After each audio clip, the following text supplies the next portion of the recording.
In this guide, I'm going to show you how to use the Soul Merchant in Raid Shadow Legend. This is Aiden from JustBoz, and before we get into this guide, make sure to like the video and subscribe to the channel with all notifications on. It really does help with the channel, and it lets us know that you want more content like this, so we greatly appreciate it. If at any point throughout this guide you did have any questions, just ask them down in the comment section below, and we can help you out further. I'm going to be doing my best to reply to every single comment down there.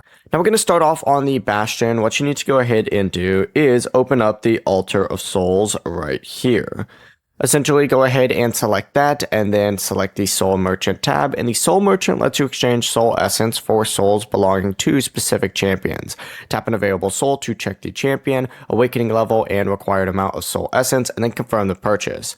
A 1-star perfect soul can awaken an unawakened champion. Split souls increase the champion's awakening ability by 1 level, so you can only use 1 while the champion has reached the previous awakening level. And then the available selection actually is going to refresh automatically 4 times per day and will contain separate slots for rare, epic, and legendary champions. After purchasing a soul, return to the Altar of Souls, select Awaken, and choose the matching champion, and then just use the soul to increase their awakening level. The process is that simple. Before you do leave, make sure to like the video and subscribe to the channel with all notifications on. It really does help with the channel, and it lets us know that you want more content like this. We'd greatly appreciate it. And if at any point throughout this guide you did have any questions, just ask them down in the comment section below, and we can help you out further. I'm going to be doing my best to reply to every single comment down there. Peace.